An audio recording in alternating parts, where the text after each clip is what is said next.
El primer conferencista de esta mesa sería Luis David Fernández Zambrano, profesor titular de la Universidad de Nueva York, de Estados Unidos, postconferencista en la Asociación de Academias de la Lengua Española, Universidad de Buenos Aires. Se le da el pase al presente ponente, por favor. Muchas gracias. Hola, ¿me escuchan? Buenas tardes. Sí, se le escucha bien, ponente. Bien, perfecto. Bueno, hola, muy buenas tardes, apreciados y distinguidos colegas universitarios internacionales y al distinguido público que se presenta durante esta tarde, que ya poco a poco va encontrando su caso. Particularmente quiero advertir de que estoy muy agradecido con la Universidad Nacional Mayor de San Marcos por esta generosa invitación, y en especial quisiera agradecer al doctor Jaime Celada, quien se empeña donerosamente en el área de posgrado y también en la Escuela Profesional de Ciencias Políticas para la mejora continua de la calidad académica de su institución universitaria. Entonces, bueno, a ver, empecemos. Bueno, tal como diría Ortega y Gasset, yo creo que el hombre es el resultado de su tiempo y sus circunstancias. Y creo que las circunstancias y temporalidades que atraviesa el estudio disciplinar de las ciencias políticas nos tienen mucho que enseñar desde el presente. Por esta razón, mi idea es plantear básicamente cuáles son aquellas cosas que tienen que ver con las etapas de la ciencia política y vincularlas con el estudio disciplinar, ver los cambios que ha habido en el mundo a partir de la llamada Revolución 4.0, la Cuarta Revolución Industrial, y ver esto cómo ha impactado en por lo menos tres áreas o tres esferas que tienen que ver con la producción del conocimiento, la transmisión de ese conocimiento y la aplicación de ese conocimiento en la ciencia política, para finalmente pasar a dejarles a ustedes o plantearles algunos desafíos y reflexiones de cara a esto que llamamos o nos gusta llamarlo o nos encanta decir que es la llamada post-pandemia, que es un tema muy interesante para reflexionar y debatir. Así que bueno, ¿cómo fue esta ciencia política o lo que llamamos este desarrollo de la ciencia política global? Yo básicamente, o sea, yo lo que hice antes de venir a esta conferencia magistral fue básicamente tomar algunas ciertas categorizaciones de la ciencia política, que son las bases por la cual se comprime un poco esta temática, pero básicamente la idea es básicamente plantear, digamos, una nueva etapa en las ciencias políticas de los desarrollos de esta disciplina. Entonces, bueno, la primera tiene que ver cuando empieza a crearse una comunidad de politólogos en los Estados Unidos, posteriormente a la Guerra de Sucesión, con los primeros departamentos de ciencias políticas, y eso creó el primer desarrollo o institucionalización de las ciencias políticas, seguido por una calidad de perfeccionamiento, un perfeccionamiento de los métodos, sobre todo en la década de los 30, con lo que se llamaba, o lo que se llama actualmente la época de los días de Chicago, para pasar a otra etapa más relevante, que fue la expansión internacional de generación de una posguerra, con lo menos en este sentido, yo marco algunas de las cuestiones más básicas que tiene que ver con la creación del ICSACS en el año 51, que ya mira de cara a una comunidad internacional el surgimiento de la política comparada, con un proyecto que podemos decir académico y político de la ciencia política norteamericana.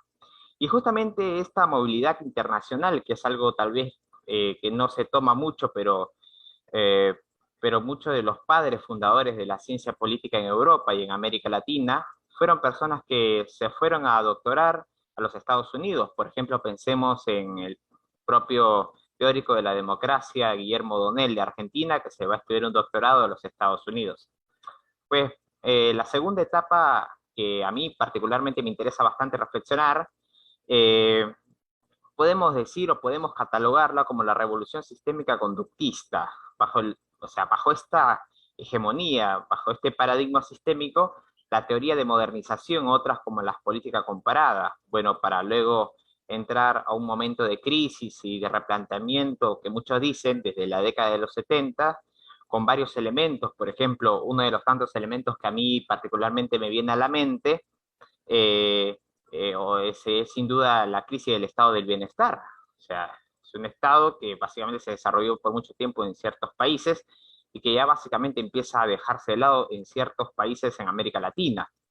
Y especialmente en ciertos países también de Europa. Entonces, posteriormente, el surgimiento del institucionalismo, lo que se llaman como la vuelta al Estado, esta reflexión sobre el Estado, lo estatal, la reforma del Estado y sobre todo dos eventos que han conmovido a la comunidad y a la forma en que se hace ciencias políticas, que fueron inexorablemente la caída del muro de Berlín, que generó como todo un replanteamiento de los alcances y las pretensiones que originariamente había tenido la ciencia política. Y sin lugar a dudas, al final del milenio, al final del siglo XX, el movimiento perestroika, que tiene que ver básicamente, ya algunos recordarán este punto, con un correo que mandó un anónimo a la Asociación Americana de Ciencias Políticas denunciando justamente la hegemonía de ciertos paradigmas, ciertas teorías, y eso dio lugar a una apertura, y hoy podemos decir que nos encontramos en esta era exponencial a partir del año 2000, donde vemos una especie de mundialización de la ciencia política, una creación de red global de producción y difusión de conocimiento, lo que se puede denominar la teleacademia, ¿no? Algunos politólogos ya lo han denominado de esa forma, que tiene que ver con esto que estamos viviendo ahora con los intercambios que se dan a través del ciberespacio, a través de los correos electrónicos, a través de las formas virtuales, esta especie de estandarización de la producción, que aunque tiene que ver con cada vez más las revistas, con publicar en revistas indexadas, tiene que ver más con los libros de editoriales estandarizados y la revolución de las TICs, que básicamente nos lleva a otras formas de producir conocimiento. Yo creo que sin duda, algo que estamos viviendo ahora tiene que ver con el acceso a las bibliotecas digitales con las revistas online. Y yo creo que son, en este sentido, ineludiblemente tres áreas, además, que tienen que ver con la enseñanza, con la producción y el trabajo. El primero, yo particularmente pienso que lo estamos viviendo ahora, que es la enseñanza virtual y que tiene que ver con la transformación del dispositivo universitario de transmitir y de canalizar las enseñanzas. Básicamente recordemos que la educación presencial, en la educación presencial no había cambiado mucho desde hace siglos la forma de impartir conocimientos, pero lo que vemos ahora es una nueva modalidad. La educación virtual va a plantear algunos de los dilemas que tiene que ver sobre todo con la utilización de nuevas tecnologías y sobre todo a partir de la discusión de cuál es el rol del docente en materia política y sobre todo las didácticas que se tienen que impartir. Ahora, básicamente, yo, o sea, en mi trinchera estoy reflexionando sobre, por ejemplo, cómo tenemos que estar capacitados los miembros de la plana docente, no solamente en el plano del derecho, sino también en las ciencias políticas y todas las áreas transversales, estas temáticas. Por ejemplo, sabemos que no es lo mismo una clase presencial con una clase virtual. Entonces, que ahora que se está hablando todo esto de la vuelta a la presencialidad y a las clases híbridas, ¿no? Y también lo que estamos viviendo ahora es la conectividad a escalas exponenciales, y esto va a significar una transformación radical en la forma en que se enseña ciencias políticas y en la forma en que se produce conocimiento en esta materia. Bueno, y lo que me pasó ahora, digo yo como un ejemplo, ¿no? Hace algunos días, por ejemplo, yo tenía montado todo, o sea, planeado una conferencia y se me cayó la conectividad. En mi caso, la página y se arruinó todo. Entonces, justamente son claros ejemplos de ciertos desafíos que nos pueden ocurrir a cada uno de nosotros, que están fuertemente ligados a la realidad digital y contemporánea que vivimos durante la pandemia y probablemente va a estar muy ligada luego también. Y bueno, y también hoy uno puede preguntarse cómo nos capacitamos los docentes y sobre todo cómo nos capacitan para formar a ciertos profesionales como los politólogos, como los abogados, o cómo vamos a formar y cómo lo vamos a transmitir este gran papel del politólogo. Yo creo particularmente que es uno de los grandes desafíos que me parece que estamos viviendo, que se está discutiendo mucho en otras áreas del conocimiento, otras áreas formativas, por ejemplo, en el tema de la medicina. Muchas veces nos preguntamos qué pasa con las prácticas en el ejercicio de un estudiante de medicina. Bueno, seguramente debemos tener algún amigo, algún conocido que se dedica o que está estudiando medicina y que se quedó atascado porque no puede hacer las residencias o porque no puede hacer las prácticas profesionales. Y bueno, pasando al otro punto, que es lo que muchos denominan la teleacademia. la teleuniversidad o la academia virtual, ¿no? Que tiene que ver básicamente con las formas en que se produce el conocimiento. Y bueno, vamos a ver dos cosas muy interesantes. Una es que la intensificación de la producción académica, primero, ha sido muy elevada. Los congresos virtuales, para empezar, que hicieron un replanteamiento de las asociaciones, sobre todo porque los congresos eran un lugar donde se iba presencialmente, donde la gente se vinculaba de una determinada manera, donde había que viajar, con la cual esto nos hace preguntar acerca de quiénes viajaban y también, bueno, el costo de los congresos en materia de ciencias políticas, por ejemplo. Y ahora vemos que con un Zoom, como este, por ejemplo, que con una conectividad virtual como la que estamos realizando ahora, se puede hacer un debate con colegas o un contraste de ideas muy interesantes sobre un determinado punto en materia política, por ejemplo, con colegas, con profesores, con estudiantes de cualquier parte del mundo. Yo recuerdo en ese sentido que un amigo docente de la UBA nos advertía que una de las cuestiones que trajo la pandemia, una de las cuestiones virtuosas que trajo la pandemia es que ahora los jurados de las tesis doctorales también pueden ser personas de otros países distintos y de otros continentes distintos generalmente. Entonces se ve que esa internacionalización del conocimiento nos muestra cómo se ha cambiado y se ha expandido la forma de hacer política bajo otras directrices. Y yo creo que después también existe alguna cosa que por ahí no se perfecciona mucho, que es básicamente cómo la ciencia política mostró una gimnasia para temas actuales o vivos en la explosión de los dossiers en revistas de ciencias políticas sobre la pandemia o el gran número de publicaciones sobre la pandemia en tiempo récord. Yo creo que los ritmos se han intensificado, se han acelerado gigantescamente, ingentemente, es decir, es esa velocidad y la forma de la producción del conocimiento se ha acelerado, se ha intensificado, y por otro lado tenemos que ver una cosa que es muy importante, que es esta idea de la producción del conocimiento. Ahora vemos que ahí, o sea, podemos decir que hay una revolución del conocimiento en la producción que tiene que ver con las tecnologías, que son formas, son herramientas que están ahí donde se ubican las páginas a las que vamos a buscar revistas indexadas, a buscar bibliografías, accesos digitales o libros, y cada vez nos piden más cosas, nos piden que tengamos ese perfil de, ¿cómo se llama? El Lord, creo que le dicen, ¿no? Donde tenemos que cargar todo, donde cada vez tenemos que mandar todo por internet.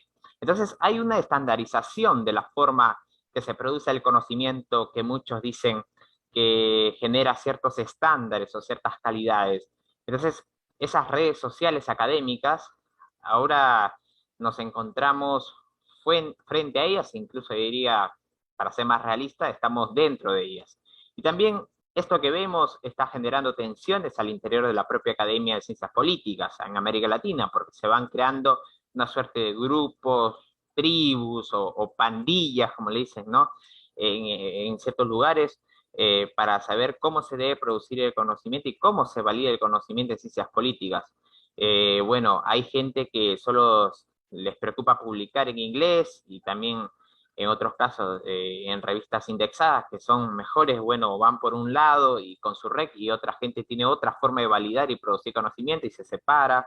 Entonces después tenemos redes más locales preocupadas por consolidar la disciplina en el país de origen, redes regionales, redes temáticas, y eso nos da muchas preguntas, básicamente, acerca de qué se está produciendo, y esto me parece que con la pandemia hizo que cada cual, para empezar o sea, cada cual empezar a transitar por el túnel de su grupo, o sea, por el túnel de los politólogos que generalmente piensan o tienen los mismos criterios de validación de la producción de conocimientos científicos en materia eh, de ciencias políticas, o sea, politológica, ¿no? Entonces, y lo mismo en otras cuestiones que tienen que ver con la tecnologización y que son muy importantes a la hora de pensar el impacto del conocimiento, que es en definitiva lo que nos valida. Digo, me parece también esta idea de que muchos dicen neoliberal, bueno, el impacto como medida de prestigio, el impacto como medida de la calidad de lo que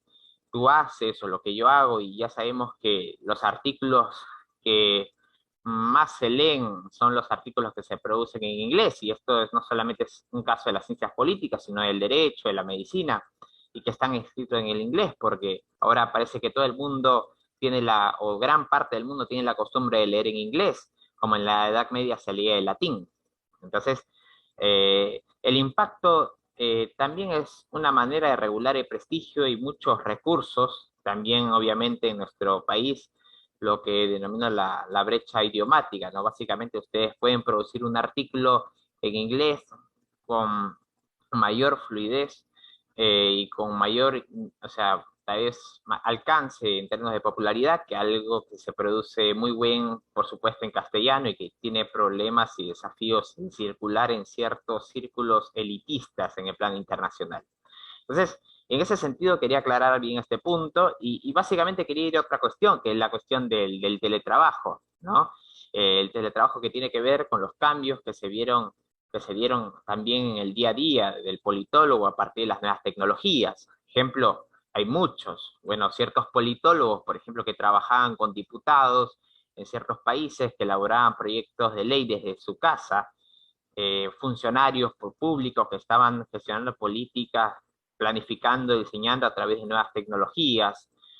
Bueno, esto generó una reconversión del trabajo y sobre todo, ¿qué va a pasar? O sea, el trabajo en red, que es la idea de poder trabajar con colegas de varias regiones de Latinoamérica, del mundo, perdón, la idea de crear espacios de teletrabajo, se puede también dar clases de politología de diversas partes del mundo sin estar presencialmente ahí. Bueno, plantean desafíos para el campo laboral del politólogo y en la medida que también se van a dar nuevas brechas, porque aquellos, o sea, se plantea siempre la idea, ¿no? Aquellos que se van a poder insertar en esas redes laborales internacionales, que van a poder acceder, por ejemplo, a dar una clase en inglés, dar una clase en otro idioma, los que van a poder acceder a ciertas redes de contacto, ciertas redes de circulación de conocimiento, sobre todo con la validación que da la chapa que uno tiene, por ejemplo, en un doctorado en una universidad anglosajona, lo que puede publicar en revistas indexadas o no, esto da mayor visibilidad también dentro del plano laboral. Bueno, y también esta idea de la virtualización, de la capacitación de la formación, y también esto genera nuevas oportunidades, cursar maestrías, cursar cursos de posgrado, de capacitación, ¿no?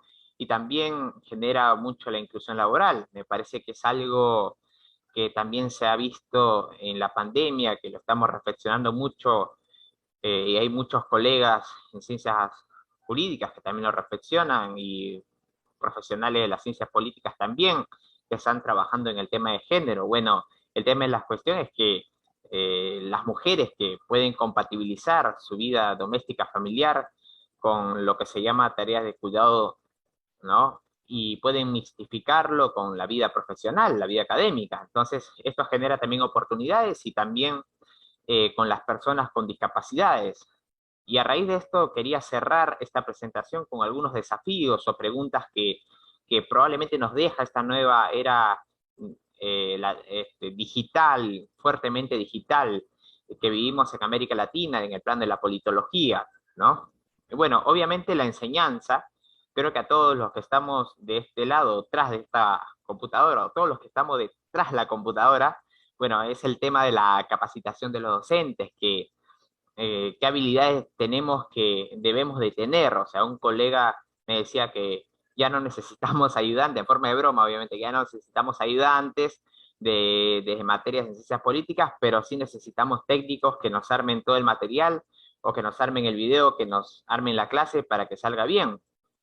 O sea, lo que ya estamos con las clases híbridas, bueno, tenemos el tema y el problema de las brechas de conectividad, que antes decíamos, bueno, con esto de la pandemia, el acceso a Internet, ahora si no tienes Internet no puedes cursar básicamente, y eso se vio en otros niveles con mayor fuerza, ¿no? Tal vez el nivel universitario no fue tan importante, no fue tan relevante en este sentido, porque de alguna otra manera los sectores que acceden a la universidad, o en gran mayoría en ciertos países, tienen un par de cosas resueltas a nivel de conectividad, acceso a la información, ciertos bienes, y la generación, otra cuestión, la generación de identidad profesional. También, por ejemplo, ¿cómo generamos identidad profesional a partir de la virtualidad? O sea, digamos, lo que nos pasa a todos creo que nos genera el mismo encanto o el mismo desencanto, ¿no? O el compromiso de estar con un profesor frente a frente, tomarse un café, estar con los compañeros que están viendo a una persona, en vez de estar viendo a una persona que habla y habla y habla por una cámara. Yo creo que eso me merece un punto de análisis que probablemente desemboque en un problema que da para mucho que hablar. Y también las prácticas, esto que ya lo traté, o sea, ¿no? La teleacademia, creo que lo más importante es que ha puesto de pie una suerte de reformulación de las asociaciones profesionales. Digo, básicamente empezó a haber un cuestionamiento sobre todo desde el sur global, o sea, que básicamente, ¿qué tiene que estar en la ICSA, por ejemplo, ¿no? Porque, queramos o no, ¿por qué cobran tanto dinero por asistir a una cuenta de Zoom, ¿no? O a un congreso en Zoom. Bueno, se está desnudando cuestiones que ya particularmente estaban en tensión con el rol que deberían tener nuestras asociaciones académicos profesionales y que ahora empiezan a cuestionar más fuertemente y que además también esto de la internacionalización de la producción de evaluación de conocimientos en materia politológica también trae otras consecuencias, otros problemas. Bueno, yo tengo, por ejemplo, que producir para que mi revista entre a Scopus, por ejemplo, ¿no? Y esas indexaciones y tal vez esta formalización extrema que tiene que ver con la estandarización, no nos lleva también a una reflexión que va por otro lado y por otra calidad, por plantear determinados problemas, determinadas metodologías innovadoras, determinados temas o problemas son relevantes tal vez para un área, o también esto de la intensificación del trabajo docente, a veces se pone en otra esquina y se evalúa de otro modo. Entonces, bueno, ahora que tenemos que generar videos, tenemos que hacer un montón de cosas los docentes, básicamente tenemos que también producir más, y esto que yo dije sobre el fortalecimiento de los grupos que estaban con su REC por un lado y se vinculan por otro lado y están así en una suerte de antítesis, bueno, podemos decir que son grupos, asociaciones o redes de conocimientos transnacionales que van por ahí circulando muy fuerte, y la gente que está en un ámbito más local, lo que está en un ámbito propio más al país, por otras reglas de validación, también se resisten a cumplir esas reglas internacionales en muchos sentidos. Y en ese sentido hay enfrentamientos y cada vez las mesas son más separadas, se van alejando cada vez más, ¿no? Entonces, con respecto al teletrabajo, bueno, pero considero que estas nuevas brechas que se van a dar, estas redes globales, van a favorecer a los politólogos o realmente ya van a generar otras y nuevas oportunidades laborales a nivel local, por ejemplo, que será la administración pública, que se va a adaptar a este nuevo teletrabajo, será o sea, también que los legisladores van a contratar politólogos a distancia y el régimen jurídico también va a acompañar. Bueno, y también, por ejemplo, uno puede preguntarse qué pasará en la etapa post-pandemia, también la importancia que resulta para estas nuevas redes y estas nuevas capacitaciones. Se necesitan ahora, sobre todo en este día, el manejo del idioma, del inglés, de las tecnologías, del software, que cada día tenemos que manejar con mayor perfección. Y a veces creo que una de las cosas que me parece que más angustia produce son los softwares aplicativos, los formularios que debemos hacer y completar cada día, y muchos dicen también que sobre todo esta intensificación de las redes en el trabajo genera algo que está muy en flor de boca, desde las teorías del envejecimiento y la sociología, que es el famoso criterio de edaísmo, es decir, se puede adaptar a este ritmo, a estas exigencias, a esta tecnificación y capacitación. Un docente que tiene 70 años, por ejemplo, que para nuestro campo es pues una persona muy activa y creativa, por ejemplo, muchos colegas que ya están jubilados o personas que están cerca de jubilarse, que tienen problemas para adaptarse, y esto genera también muchos problemas, digo, son uno de los debates que deberíamos darnos en este marco de pandemia y también de pospandemia o de la educación híbrida.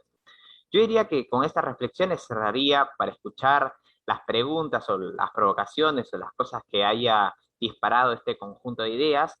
Y bueno, Particularmente estoy muy agradecido con cada uno de ustedes, los valoro muchísimo y quedo básicamente a su disposición. Disculpen por ciertas incoherencias, quien habla viene de Derecho, no viene de Ciencias Políticas, pero hizo el intento de aproximarse a este maravilloso campo que nos permite entender de una manera más objetiva la realidad que vivimos. Muchas gracias.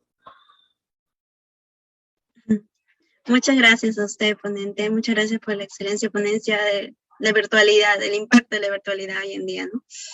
Bueno, siguiendo las ponencias, doy paso al doctor Aníbal Pérez Liñán, profesor titular de Ciencia Política y Estudios Globales en la Universidad de Notre Dame, Francia. Para su ponencia tiene aproximadamente 25 minutos. Le doy pase. Muchas gracias. Muchísimas gracias por la invitación y por la oportunidad de participar. Quiero agradecer muy especialmente a las y los organizadores del Quinto Congreso Internacional y Regional de Ciencia Política, a toda la gente en la Universidad de San Marcos y por supuesto a quienes nos acompañan hoy en día, esta tarde. El tema sobre el que quiero conversar hoy es un tema sobre el cual me parece la historia latinoamericana tiene mucho para decir. Y es algo que hoy en día preocupa no solo a América Latina, sino al resto del mundo. Hemos visto en el debate político, pero también en la literatura politológica, una preocupación creciente sobre los problemas de la erosión de las democracias y la posibilidad de la muerte lenta de las democracias en Europa del Este, en países que pensábamos que tenían democracias consolidadas como Hungría, como Polonia, en el mismo Estados Unidos. Mi universidad de Notre Dame está en Estados Unidos y en Estados Unidos, por supuesto, esto es un debate muy actual. Y por supuesto hemos visto preocupación sobre la erosión democrática en otras regiones, como en Turquía, y ciertamente en buena parte de los países de América Latina. Y toda la literatura emergente que trata de entender este problema, que trata de encontrarle sentido a este problema de la erosión democrática, ha revitalizado de algún modo la preocupación y la conceptualización del papel central que los actores políticos tienen en estos procesos de erosión de la democracia. Esto lo que significa es que en esta literatura emergente hay una revalorización del papel específico de los actores políticos y de la agencia de las élites políticas en el proceso de consolidación y de destrucción de nuestras democracias. Esto es un poco, es interesante porque está un poco en tensión con la literatura tradicional sobre los orígenes de la democracia, que tendía a enfatizar factores estructurales como los niveles de desarrollo económico en la teoría de la modernización, o como los niveles de desigualdad social, o como la cultura política. La literatura reciente enfatiza categorías como populismo, como la importancia de la tolerancia mutua, como el papel de los líderes en la expansión del poder del Ejecutivo, y todas estas categorías tienden a enfatizar mucho más el papel de las élites y el rol de la agencia política. Y creo entonces que la experiencia latinoamericana tiene mucho para decir sobre este tema, y para pensar un poco sobre estas cuestiones, quisiera centrar mi presentación hoy en un trabajo que publicamos con mi colega Scott Mainwaring, aquí de la Universidad de Notre Dame. Y este es un libro que publicamos en español el año pasado, que se llama Democracias y Dictaduras en América Latina. Este libro es un libro que para mí al que le tengo un cariño particular, porque nos tomó realmente 10 años desarrollarlo, y es un libro en el cual rastreamos la evolución de los regímenes políticos en América Latina desde principios del siglo XX, pero especialmente a partir de la tercera ola de democratización, es decir, a partir de 1978-79. Y es importante destacar esta transformación latinoamericana a partir de la tercera ola de democratización, porque si pensamos en la situación de América Latina en 1977, por ejemplo, solamente 3 países en toda la región tenían cierta capacidad de reclamar el título de ser democracias, ¿verdad? Que eran Venezuela en aquel momento, Costa Rica, por supuesto, y quizás Colombia. Y fuera de estos países, todos los demás países de la región eran países autoritarios y en particular dictaduras militares. Pero si miramos la evolución de la región entre...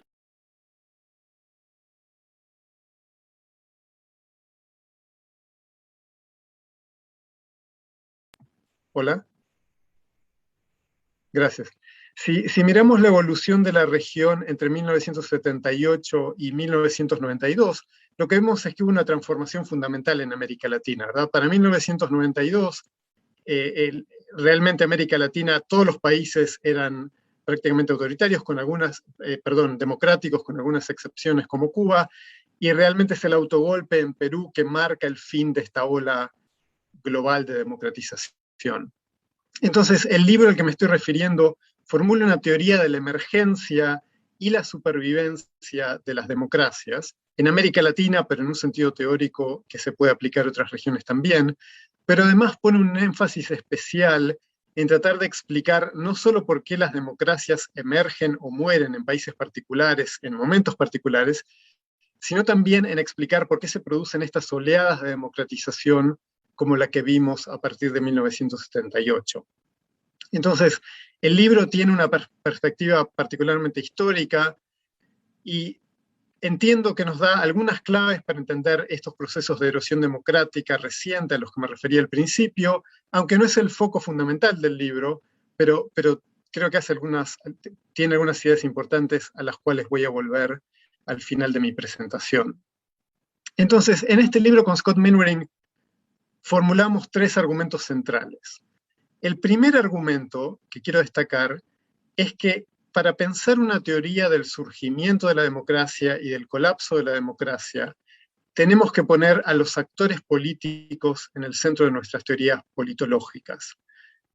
Las teorías tradicionales, como decía antes, enfatizaban las estructuras, factores estructurales como el desarrollo económico o la desigualdad, o la cultura política, y estos factores sin duda son muy importantes, pero quienes realmente construyen democracias o las destruyen son los actores políticos, los actores que tienen poder.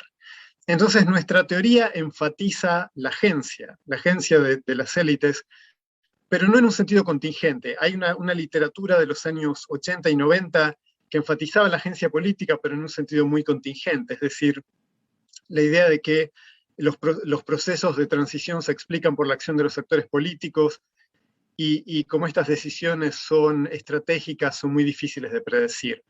Nosotros nos centramos en la agencia de los actores, pero tratamos de formular una teoría que sea sistemática y que por lo tanto nos permita hacer análisis empírico y formular predicciones. Entonces, el segundo punto que desarrollamos en este libro es que hay 2 características fundamentales de los actores políticos que conceptualmente desarrollamos y que nos interesa enfatizar. La primera característica de los actores políticos que enfatizamos es lo que nosotros llamamos las preferencias normativas de los actores, las preferencias normativas por cierto tipo de régimen. Es decir, nuestro argumento es que los actores políticos tienen, no siempre, pero en muchas circunstancias históricas, tienen preferencias por cierto tipo de régimen, que son preferencias normativas y que por lo tanto hacen que para estos actores el tipo de régimen sea un objetivo en sí mismo. Entonces, por ejemplo, lo que vemos a partir de 1978 es que buena parte de los actores políticos en América Latina, de izquierda y de derecha, revalorizan a la democracia como un fin en sí mismo después de la experiencia de las dictaduras. Pero esto no siempre fue así, ¿verdad? En los años 30, por ejemplo, en América Latina, buena parte de los sectores políticos en realidad veían al fascismo europeo como una inspiración y pensaban que la democracia liberal era un régimen decadente y que por lo tanto había que construir un tipo de modelo político distinto. En los años 60, después de la Revolución Cubana, Buena parte de los sectores políticos en América Latina ven a la Revolución Cubana como un modelo a emular y piensan nuevamente que la democracia liberal es una democracia burguesa y decadente que hay que superar. Entonces, no es en todos los momentos históricos que los actores políticos tienen una preferencia normativa por la democracia como un objetivo en sí mismo. Pero esto parece haber cambiado en estos años de los años 80 y 90. El segundo concepto que enfatizamos como central, una característica central de los sectores políticos, es lo que denominamos radicalización. Y esto significa que ciertos actores políticos tienen preferencias de política pública, más allá de sus preferencias normativas por el tipo de régimen. Tienen preferencias de política pública, objetivos de política pública, que son tan intensos, tan fundamentales, tan innegociables, que a veces no están dispuestos a someter estos objetivos de política pública a los vaivenes y a las negociaciones de la democracia. Entonces, por ejemplo, hay actores que buscan atacar problemas de desigualdad social y de injusticia social y tienen preferencias tan intensas por lograr este objetivo que buscan alcanzar este objetivo en el corto plazo y no están dispuestos a posponer estos objetivos o negociarlos en el proceso democrático. O por el contrario, hay actores que buscan defender valores, por ejemplo, valores religiosos o valores morales, de manera tan radical que no están dispuestos a negociar estos objetivos de política pública en el proceso democrático. Esta radicalización de los actores políticos, que pueden ser actores de derecha o de izquierda, hace que sea muy difícil aceptar el proceso democrático porque estos actores muchas veces están abiertos, dispuestos a utilizar la violencia o a socavar el proceso constitucional para garantizar estos objetivos que consideran prioritarios. Entonces, estos son dos ideas fundamentales. Los actores políticos están en el centro de la teoría y los actores políticos tienen preferencias normativas por cierto tipo de régimen y a veces se radicalizan. El tercer elemento, la tercera idea central que proponemos en nuestro libro es que para entender las olas de democratización no es suficiente con mirar las preferencias normativas de los actores y su radicalización. Para entender las oleadas de democratización que se dan en ciertos momentos históricos, como durante los años 90, 80 y 90 en América Latina, tenemos que entender también los efectos regionales, los efectos de difusión entre países. Porque si la democratización se produjera exclusivamente por condiciones internas, una ola de democratización, que significa que hay muchos cambios en las democracias o en los regímenes políticos en el mismo periodo histórico, en la misma región, esta ola tendría que estar generada por cambios que se dan simultáneamente, internamente en todos los países. El hecho de que veamos estas olas de democratización lo que sugiere es que hay contagio, que hay emulación, que hay efectos de influencia recíproca entre los países de la región. Entonces, esta idea de difusión regional es la tercera idea que resulta clave en el libro. Entonces, lo que hacemos en el libro es desarrollar estas tres ideas y buscar evidencia empírica para sostenerla. Entonces, por ejemplo, lo primero que hacemos es definir la categoría de democracia, encontramos una definición empírica operacional de lo que significa que un régimen sea democrático, autoritario o quizás semidemocrático, es decir, que estén en el medio. Y a partir de esta definición operacional codificamos 20 países de América Latina entre 1900 y 2010, año por año. Y esto nos permite mostrar la evolución de la democracia en América Latina e identificar en qué momento los regímenes autoritarios hicieron una transición a la democracia en cada país y en qué momento los regímenes democráticos se quebraron y se volvieron autoritarios en cada momento histórico. Además de esto, trabajamos con un equipo de investigación extraordinario que, utilizando fuentes históricas para estos 20 países, entre 1944 y 2010, identificó los principales actores políticos en cada periodo histórico. Entonces generamos una lista de unos 1.500 actores políticos, casi, y codificamos, utilizando reglas empíricas, codificamos las preferencias normativas de estos actores, preferencias normativas por la democracia, y sus niveles de radicalización. Y utilizando esta información, entonces, en el capítulo siguiente del libro, que es el capítulo 4, utilizamos estos datos empíricos para hacer un análisis estadístico y mostramos que las preferencias normativas de los actores y el ambiente regional, este contexto regional de democratización al que me refería antes, estos efectos de difusión, son las dos variables que predicen con mayor certidumbre los quiebres de la democracia y las transiciones de los regímenes autoritarios hacia la democracia en el periodo histórico que estamos analizando. Estas variables funcionan mucho mejor que cualquier otra explicación, mucho mejor que las explicaciones basadas en el crecimiento económico, o en los factores estructurales, o en los factores institucionales, y los modelos estadísticos consistentemente muestran este resultado. Lo que hacemos después en el libro es, los resultados estadísticos, por supuesto, siempre requieren mucha interpretación cualitativa, entonces en el libro después hacemos dos estudios de caso en capítulos separados, un estudio de caso sobre la experiencia argentina y un estudio de caso sobre la experiencia de El Salvador. Elegimos estos dos países porque de algún modo son países que desafían el sentido común durante el siglo XX. Argentina históricamente era un país que tenía un nivel relativamente alto de desarrollo económico, entonces de acuerdo con algunas teorías de la democratización debería haber tenido una democracia temprana y muy estable, y sin embargo tuvo una democracia altamente inestable a lo largo del siglo XX.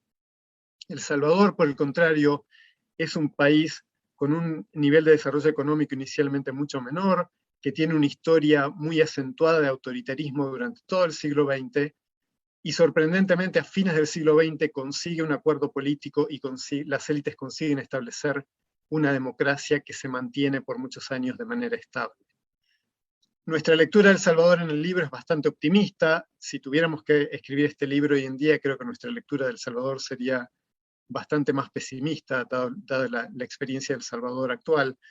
Pero estos dos países, e incluso la experiencia de El Salvador actual, refuerzan nuestro punto, nuestra tesis, de que lo que realmente permite a las democracias emerger y las estabiliza es el compromiso de las élites políticas con la democracia como un objetivo en sí mismo, son estas preferencias normativas.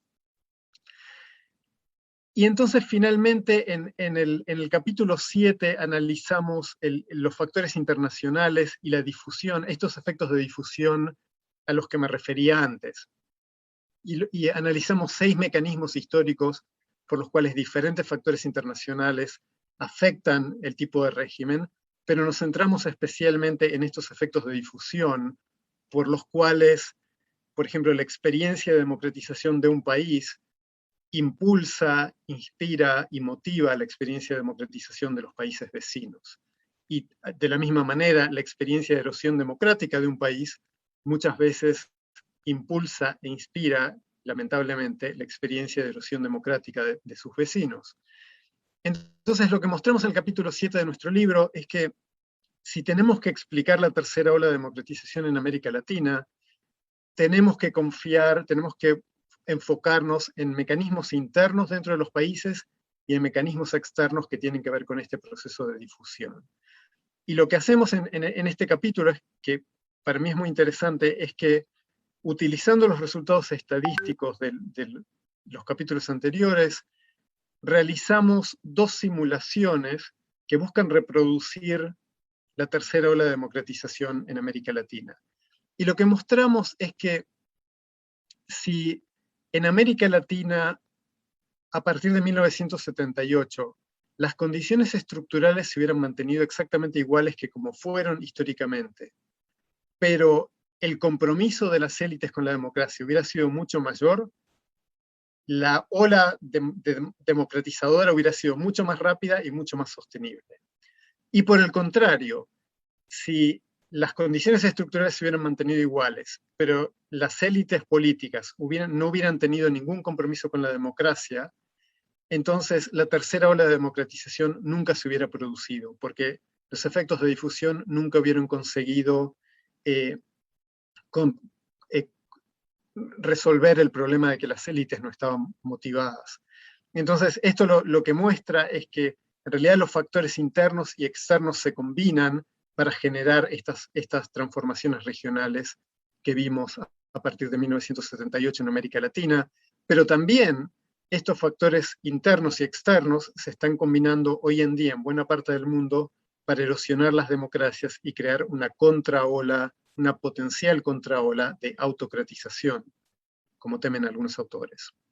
Entonces, el último capítulo del libro, el capítulo 8, analiza justamente las trayectorias democráticas después de la tercera ola, y creo que de algún modo abre una serie de preguntas que son fundamentales para pensar nuestra realidad hoy en día, y que espero que este libro sirva como inspiración para futuras investigaciones.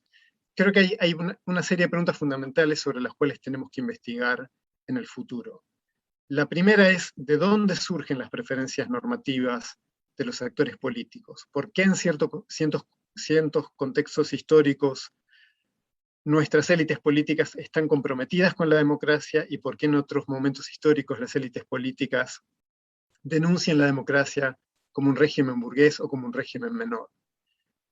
La segunda pregunta es, ¿por qué en ciertos momentos históricos, como el que estamos viviendo hoy en día en muchos países, el electorado prefiere apoyar discursos radicalizados que en última instancia tienen el potencial para erosionar los principios democráticos? ¿Bajo qué condiciones nuestras democracias siguen diferentes trayectorias? Sabemos que hay democracias que mejoran a lo largo del tiempo, que se profundizan. Sabemos que hay democracias que se estancan y nunca consiguen mejorar, y sabemos que hay democracias que entran en un proceso de recesión, de erosión, y finalmente se vuelven más autoritarias. ¿Cuáles son los factores que crean estas trayectorias? ¿Son las condiciones estructurales? ¿Son de nuevo los factores, el compromiso normativo de los actores? Estos son factores que tenemos que analizar en profundidad. Y finalmente, y creo que esta es la pregunta clave de nuestra era, la pregunta que tenemos que responder con evidencia empírica sólida, es ¿qué mecanismos, qué recursos, qué instrumentos tienen las democracias para contener hoy en día estos procesos de erosión? ¿Cuáles son las estrategias que los actores democráticos pueden utilizar para defender la democracia y contener la acción de estos actores autoritarios sin ellos mismos volverse actores radicalizados y autoritarios? ¿De qué manera podemos defender la democracia sin nosotros radicalizarnos también? Creo que esta es la gran pregunta que tenemos que responder y para la cual hace falta mucha investigación. Muchas gracias por su atención. Muchas gracias a usted por excelente ponencia relacionada a su libro sobre la democracia. Muchas gracias.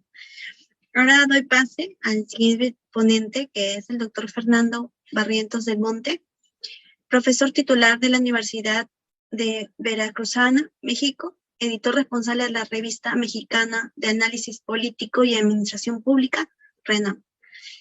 Tiene aproximadamente 25 minutos para su ponencia. Muchas gracias. Gracias, buenas tardes, y bueno, muchas gracias me sumo a las felicitaciones por la organización del Congreso. Bueno, saludo al profesor Aníbal Pérez Liñán, que hace años más bien, que no lo veía, y felicitar a los organizadores del Congreso. He tratado de seguir una gran parte de las ponencias, y creo yo que esta presentación que voy a hacer, que está relacionada con la ciencia política en América Latina, se enlaza muy bien con algunos de los elementos que el profesor Liñán nos ha señalado sobre lo que desarrolla con el profesor Mainwaring en su libro. Pero yo no voy a hablar del estado de la democracia, pero sí voy a hablar de la ciencia política en América Latina, y que tiene que ver precisamente, mi punto de vista es que está estrechamente relacionado con el estado de la democracia en la región, ¿no? Es decir, tiene que ver de cómo hacemos ciencia política porque existe democracia, ¿no? Y la ciencia política puede entrar en crisis si no hay democracia. Entonces, me voy a permitir hacer una presentación para que puedan seguirla, ¿no? Una de las cosas que a mí me sorprendían en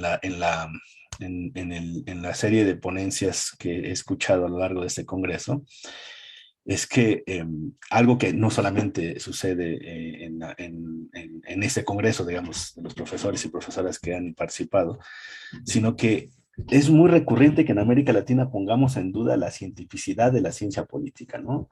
Entonces, de repente se escuchan voces de que tenemos, no tenemos ciencia, etcétera. Bueno, esto simplemente es un mero gráfica que en otros momentos ya he publicado en unas ponencias por ahí que tengo. O sea, sí tenemos ciencia política, ¿eh? O sea, no nos pongamos, no dudemos de esto. Lo digo sobre todo porque la mayoría de que nos escuchan son personas jóvenes. Y entonces yo creo que es negativo que entren a un congreso y los principales ponentes pongan en duda la cientificidad de la ciencia política, ¿no? Entonces uno diría, bueno, entonces, ¿qué estoy haciendo aquí, no? Me equivoqué de carrera. No, tenemos ciencia política por varias razones. Tenemos fundamentos, tenemos método, tenemos perspectivas teóricas y tenemos campo laboral. Así de simple. Entonces, yo les digo a los jóvenes, no duden de que están estudiando una disciplina interesante, extremadamente relevante, porque para bien o para mal, como ya lo señalaba el propio profesor Aníbal Pérez Liñán, pues los actores políticos terminan definiendo muchas cosas, ¿no? El ejemplo más claro es la pandemia, ¿no? O sea, no fueron las decisiones científicas, sino las decisiones políticas las que orientan un resultado en relación a otros, ¿no? Entonces, con eso quería empezar, ¿no? Porque esto es muy importante decirlo, no porque lo haya yo escuchado en ese congreso, sino porque lo he escuchado en muchos lados, ¿no? Entonces, no tengamos duda de que estamos en la ciencia. La ciencia también es una profesión y hay muchos campos de aplicación. La ciencia política, evidentemente, la que nosotros escuchamos en este momento, como en este congreso, es la de carácter académico. Y en efecto, ahí tienen mucha razón, me voy al otro lado, pues solamente en el ámbito académico es en el cual nosotros nos podemos cuestionar sobre nuestra disciplina. Y ahí voy a dar la razón precisamente, pues es cuando nos cuestionamos, ¿y qué tan científicos somos? ¿Cuáles son nuestros alcances? ¿Cuáles son nuestras debilidades? ¿En qué contexto nos desarrollamos? Pero hay que decir también que la mayoría de las personas que estudian ciencia política no se van a dedicar a la investigación, ni se van a dedicar a la docencia, ni se van a dedicar a este ámbito. Van a salir a otros ámbitos del mercado laboral y hay muchísimos, ¿no? Entonces, eso también quería señalarlo. Entonces, en esta ponencia, lo que quiero rescatar es estas preguntas, ¿no? ¿Es la ciencia política una ciencia? Sí. Aunque es una pregunta recurrente, es importante porque todas las ciencias sociales regularmente tienen este problema, ¿no? De hacer esta introspección. ¿Cómo identificamos una disciplina? Eso es lo que pocas veces se hace, desafortunadamente. Y lo que muchas veces, o más bien lo que mucho menos se hace, es precisamente observar dónde estamos, qué cambios tenemos, cómo avanzamos y cómo retrocedemos. También es cierto en este sentido, ¿no? Entonces, a lo largo de algunos trabajos que he elaborado, estoy aquí haciendo un resumen de ello, me he seguido las ideas de Thomas Kuhn y de Imre Lakatos, ¿no? Dos sociólogos y filósofos de la ciencia, más sociólogos de la ciencia, que nos dicen, bueno, para ver el desarrollo de una ciencia hay que ver su historia interna y su historia externa, su desarrollo interno y su desarrollo externo, ¿no? Lo más importante es también ver, o más importante dentro de dos perspectivas, es ver quiénes definen los paradigmas o programas de investigación en una ciencia. Probablemente pocas veces nos preguntamos esto, ¿no? Es decir, por ejemplo, siempre hacemos la historia de la ciencia política siguiendo el canon estadounidense, ¿no? La prehistoria o la relacionada con el institucionalismo, y luego aparece la revolución conductista, la teoría de sistemas, y luego la crisis del conductismo, la teoría del desarrollo, y luego el neoinstitucionalismo, y creemos que esa lógica sucedió igual en América Latina, y eso es falso. Esa es la historia de la ciencia política en Estados Unidos. No quiere decir que en América Latina no hayamos tenido influencias, no quiere decir que no haya llegado a esas perspectivas, por supuesto que sí, pero no llegaron ni con la misma intensidad, ni con la misma profundidad, ni al mismo tiempo, ni se adoptaron de la misma manera. Entonces, es importante que quienes estudiamos ciencia política en América Latina conozcamos esa historia, pero también conozcamos cómo nosotros hemos hecho ciencia política, ¿no? También hay que preguntarnos cómo sabemos cuándo determinado conocimiento está vigente y cuándo no. ¿por qué hoy hablamos de determinadas perspectivas y otras no?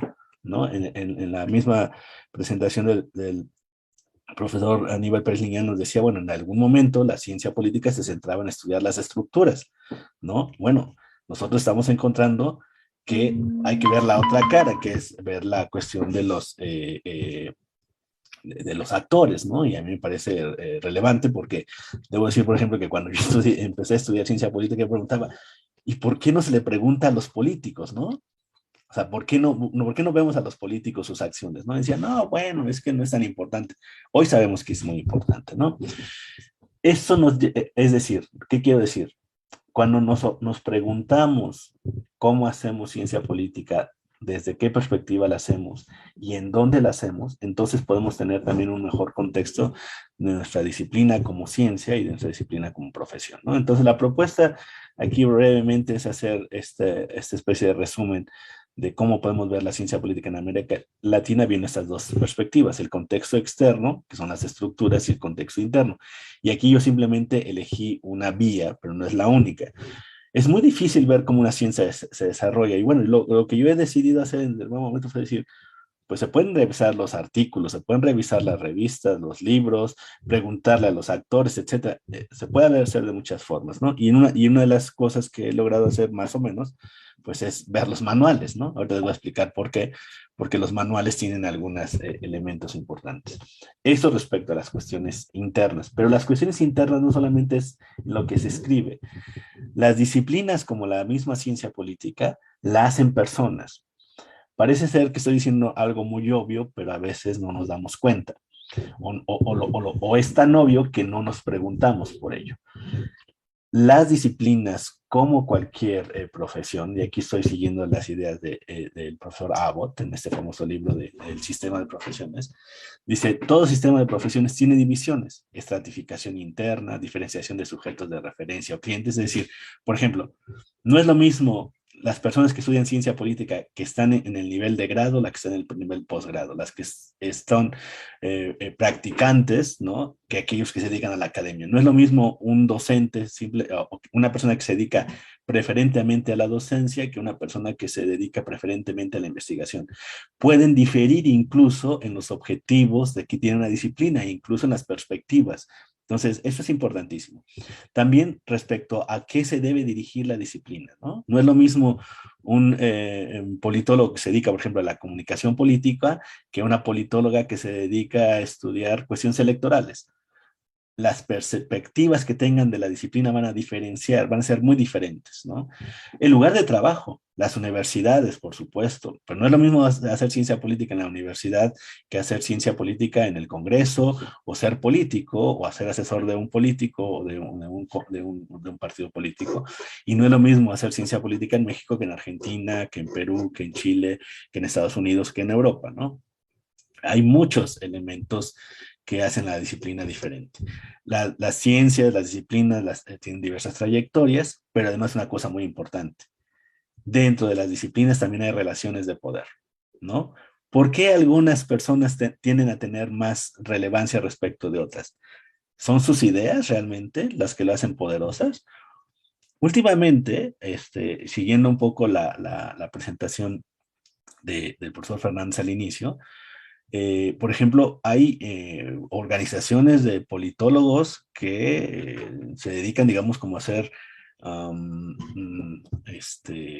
como lobbying, ¿no? Vamos a ver quién se posiciona mejor. Esto sucede en otras disciplinas, probablemente en ciencia política no era tan común, pero lo hacían los economistas, lo hacen los abogados, ¿no? Lo hacen los arquitectos.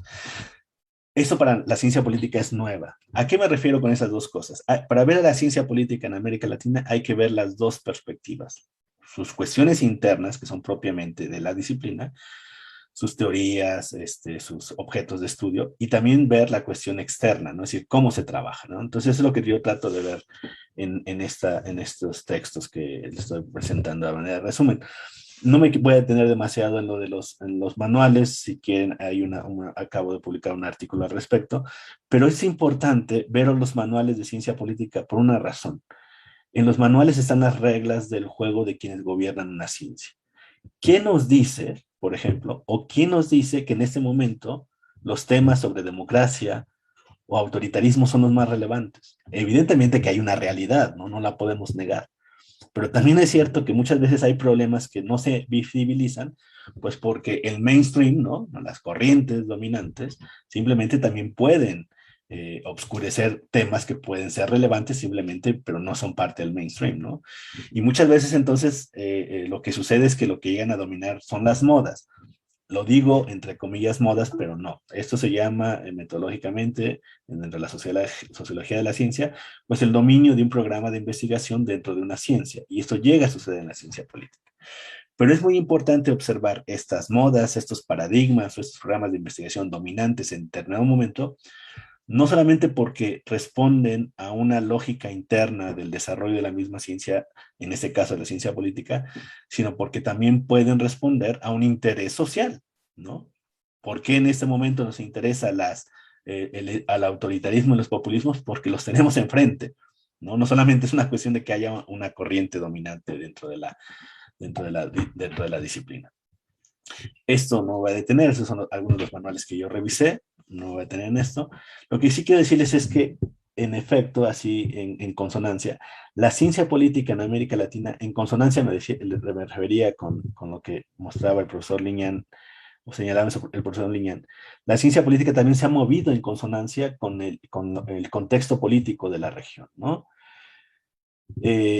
Por ejemplo, antes de 1900 no existía la ciencia política, existía el estudio político, por supuesto. O sea, la política siempre ha sido un tema que ha interesado a muchas disciplinas, a muchas personas de diversas perspectivas, pero como ciencia en específico, pues no existía, ni siquiera existía en otros países. Digamos, dentro de las ciencias sociales sabemos que la ciencia política es una ciencia muy nueva, ¿no?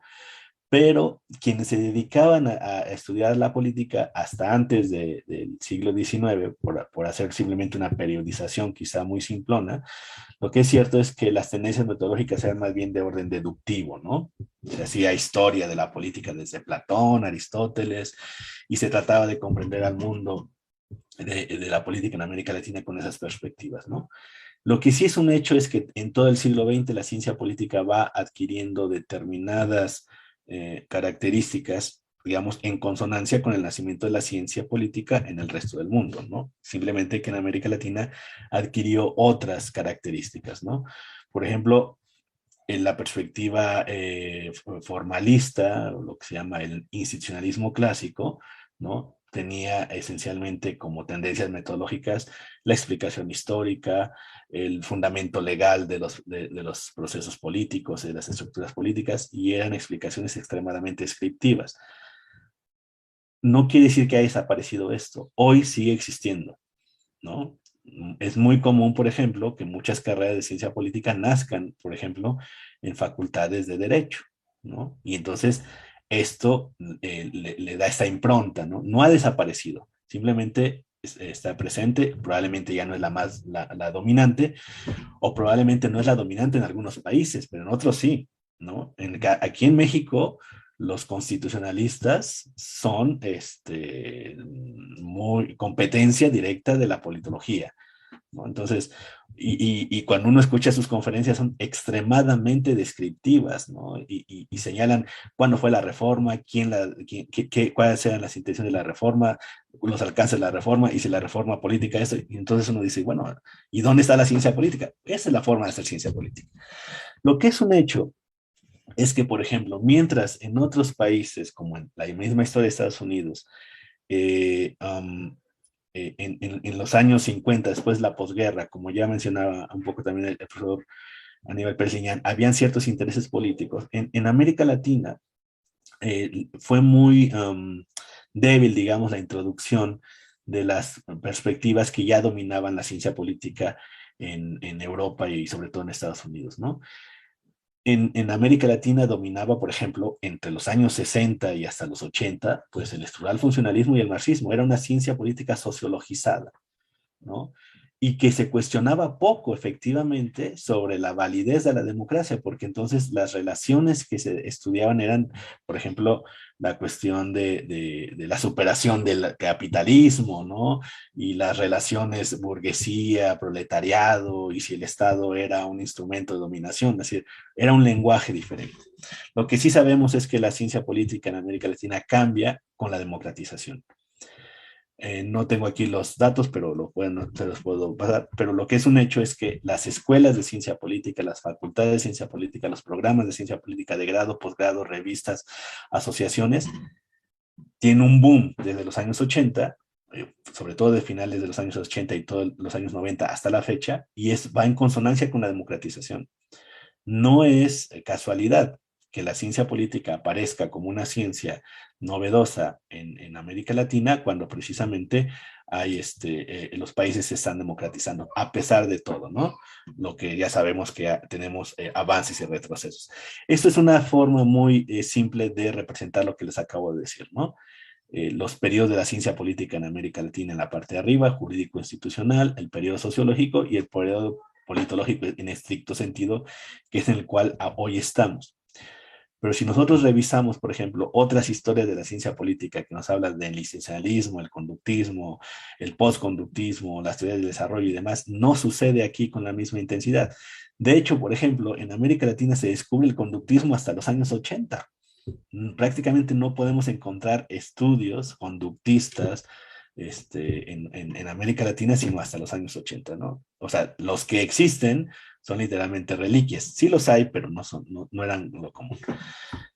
Las estructuras son muy importantes, ahí está un poco el ejemplo, ¿no? Solamente por poner un ejemplo, no voy a poner todos los ejemplos de América Latina, pero sí voy a hablar, por ejemplo, del caso mexicano que conozco un poco más.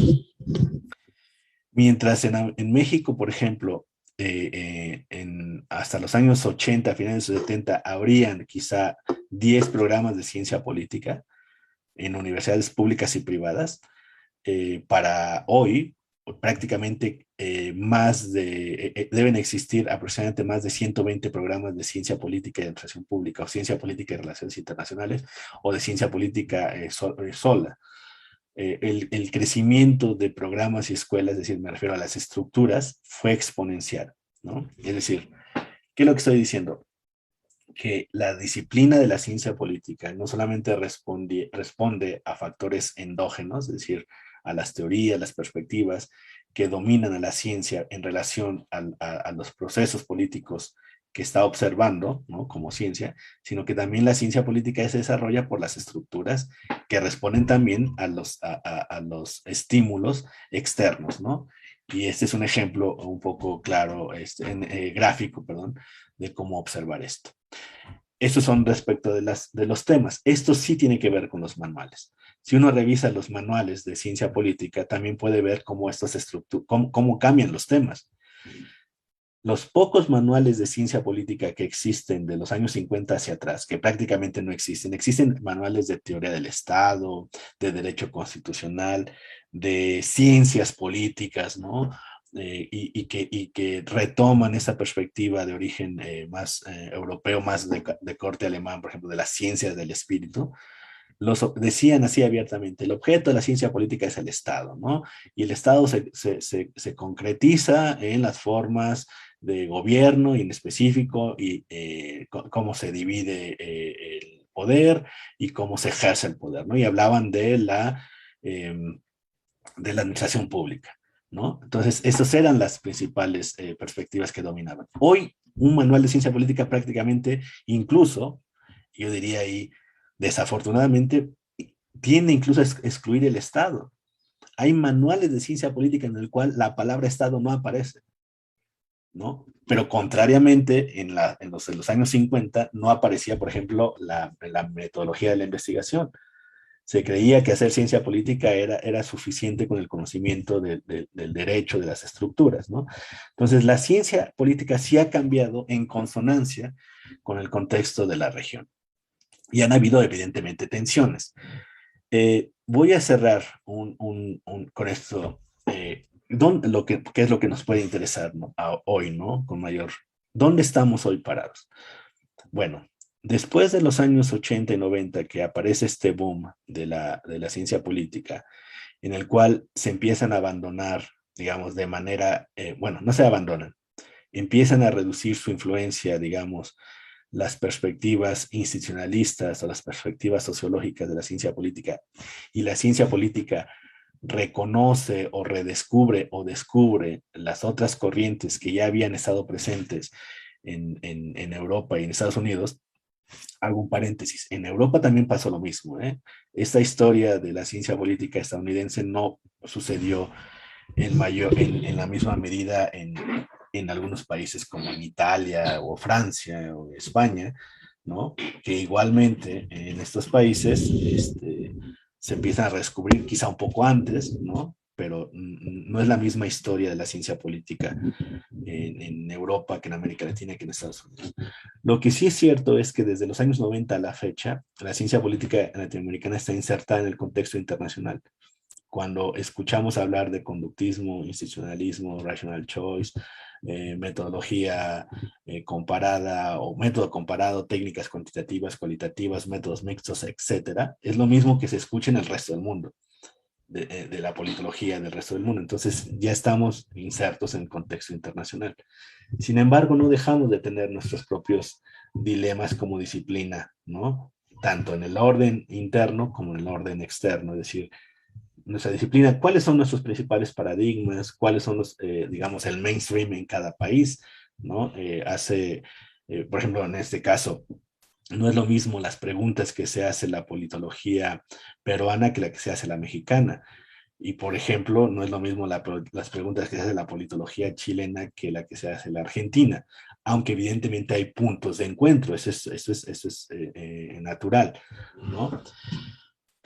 Mientras en los años anteriores la ciencia política buscaba una autonomía, ¿no? Y entonces tenía esas preocupaciones por buscar la autonomía, y la autonomía primero se buscaba en el objeto de estudio, ¿no? Ahora la autonomía se busca en el método o en las técnicas, ¿no? Cómo las adoptamos o si nosotros vamos a desarrollar nuestras propias técnicas de investigación. A pesar de todos estos avances que existen en la ciencia política, en América Latina subsiste la fractura metodológica. Esto, bueno, la fractura de la disciplina en términos de Almond a secas. Hay una fractura persistente, y quienes ya conozcan este famoso texto de Almond, un clásico, ¿no? De las famosas mesas separadas, que Almond dice que la ciencia política tiene, opera bajo estos extremos, ¿no? Ideológicos y metodológicos, la izquierda y la derecha, y la metodología dura y la metodología suave, y evidentemente dice Almond, dice, ahí están los extremos, aunque la mayoría de la gente que hace ciencia política se pone en el centro, ¿no? Bueno, en América Latina sucede lo mismo, sin embargo, en contextos de polarización, ¿no? Pues estas perspectivas ideológicas que regularmente todos nos sentamos en el centro, estas perspectivas tienden a tener efectos sobre cómo hacemos ciencia política, ¿no? Y ahorita les voy a poner un ejemplo desafortunadamente nada agradable, que es el caso de Venezuela, por ejemplo.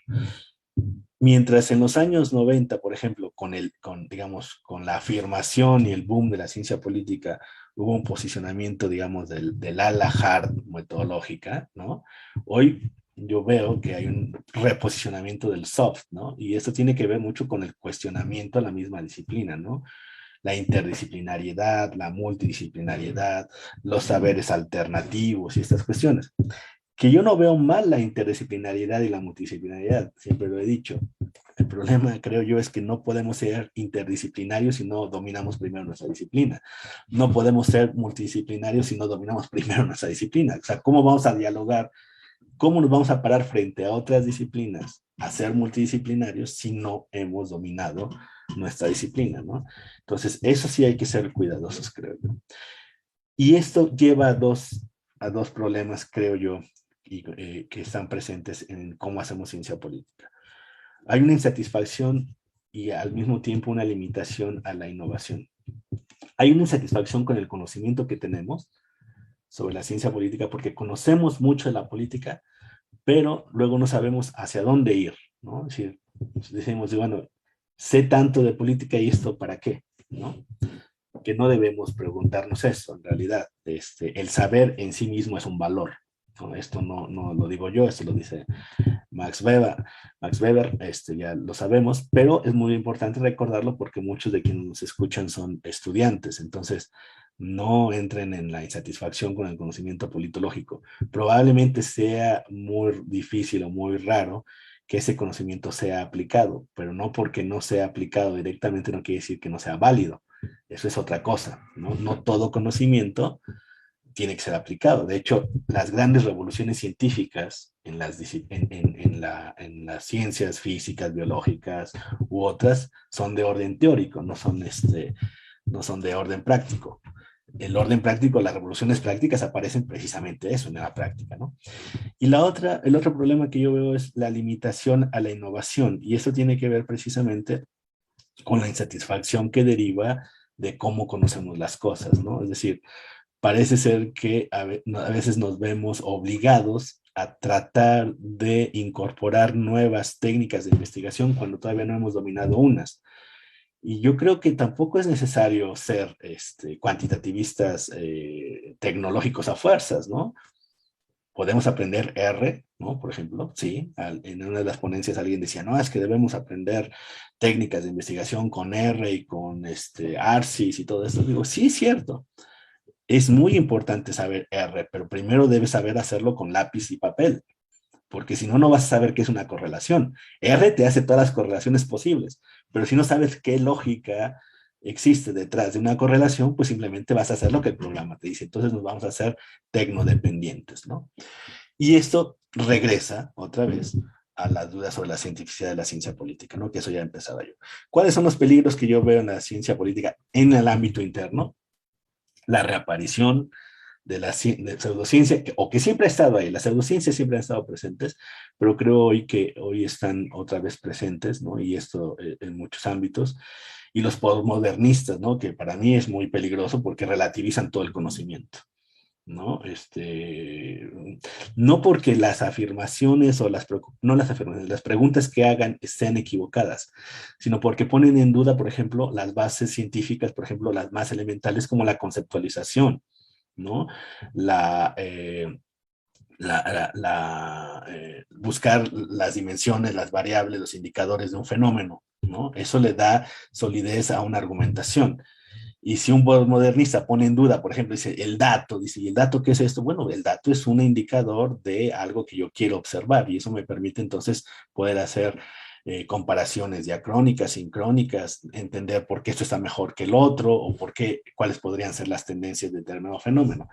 Y esto, cuando aparece en los programas de licenciatura, profesores y profesoras que aparecen con estos argumentos, con estudiantes que apenas están empezando la carrera, pues termina siendo un shock, porque dicen, pues, entonces, ¿qué estoy estudiando, no? Sin embargo, y con esto voy terminando, antes de pasar el último tema, estas cuestiones se resuelven, para bien o para mal, ¿no? Eso es independientemente de lo que podamos pensar. Simplemente hay que ser conscientes. Se resuelven muchas veces porque llegan a dominar, y luego otras veces ninguna perspectiva, como dice el mismo, como se sabe en la filosofía, nada es para siempre. Puede ser que hoy dominen y mañana ya no. No sabemos cuánto, ¿no? Todas las perspectivas que llegan a determinado momento a ser mainstream o dominar una ciencia tienden a decaer por su propio peso. ¿Cuál es el problema que tiene hacer ciencia política hoy? Pues el problema es, creo yo, que la ciencia política, estudiando algo tan importante como es la política, tiene una relación muy importante con la democracia. Esta frase de Samuel Huntington que dice, donde la democracia es fuerte, la ciencia política también lo es, y donde la democracia es débil, la ciencia política también lo es. Yo he escuchado a algunas personas que lo han criticado, dijo, no, no es cierto. Existe ciencia política también en contextos autoritarios, sí es cierto, pero no hay ciencia, es más bien una disciplina, una profesión que se crea para servir al régimen, ¿no? Se puede hacer mucha historia. El caso de Italia es muy ejemplar. Cuando llega Mussolini, cuando llega el fascismo a Italia, aumentan las carreras de ciencia política, ¿eh? pero quienes hacían ciencia política o quienes estaban creando la ciencia política son expulsados o son acallados. ¿Qué escuelas de ciencia política se crean en Italia? Escuelas más bien orientadas a formar profesionales de la administración pública, burócratas que no cuestionaran al sistema, pero que fueran altamente eficientes para administrar. Entonces, no confundamos esto. Es cierto que hubo un crecimiento de escuelas, pero no significa que por eso había ciencia política. Y hoy tenemos un problema muy grave en el mundo. Solamente hay algunos casos, solamente por mencionar, ¿no? En Uzbekistán, ¿no? El presidente quiso, bueno, de hecho, prohibió la enseñanza de la ciencia política. Putin primero pues, atacó a la Asociación Rusa de Ciencia Política. Como vio que no podía destruirla o acabarla, lo que hizo fue proponer la creación de una asociación paralela, ¿no? Y a esta asociación sí le dio recursos, y como mucha de la investigación en ciencia política recibe recursos del Estado, pues les recortó los presupuestos, ¿no? Y ya no se diga el caso de Venezuela. Venezuela es una catástrofe. El profesor Perelian nos recordaba que en los años 80 Venezuela estaba considerada una democracia, ¿no? Y de hecho era una democracia, con todos los problemas que tenía, una democracia relativamente estable.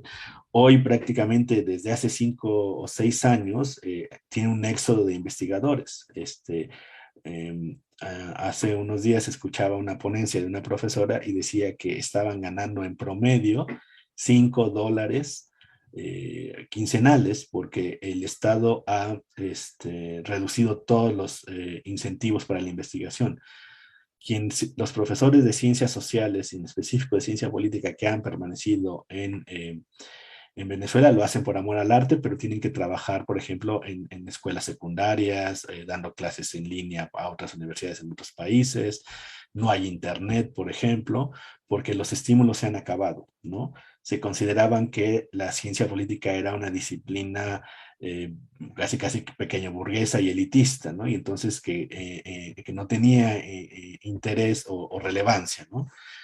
Y esto es, creo yo, lo que nosotros, y con esto termino, debemos tener claro. Un congreso como este que nos permite reflexionar sobre los objetos de estudio de la ciencia política, sobre el estado de la política en América Latina y en específico sobre la democracia y sobre lo que podemos hacer quienes estudiamos ciencia política, yo creo que el reto que tenemos también es generar educación para la democracia, y este es uno de los graves déficits de la ciencia política. No lo digo yo, hace algunos años ya también lo había señalado un profesor estadounidense, David Ritchie, que señaló que es eso. Dijo, tenemos un déficit, o sea, tenemos mucho conocimiento sobre la política, sabemos cuándo por qué un régimen democrático tiene un valor superior a un régimen no democrático, y sin embargo no logramos convencer a nuestras audiencias, ¿no? De por qué es importante la democracia. Y ya no digamos la democracia, pueden aparecer otros regímenes, pero hay ciertos valores como la libertad y la igualdad que son per se superiores a otros valores. Y la politología no ha logrado hacer eso. Muchas veces solamente nos cerramos, ¿no? Hacia nosotros mismos. Esa misma discusión la decía también Hans Morgenthau, ¿no? El famoso internacionalista que decía que una ciencia que se queda en las aulas se convierte en una ciencia estéril, ¿no? Es cierto que no debemos preocuparnos por hacer una ciencia aplicada, sino que sea una ciencia que eduque, que difunda y que mejore nuestro contexto, porque de otra manera tampoco tendríamos esta disciplina. Yo les agradezco mucho la invitación y los felicito por la organización del evento. Muchas gracias.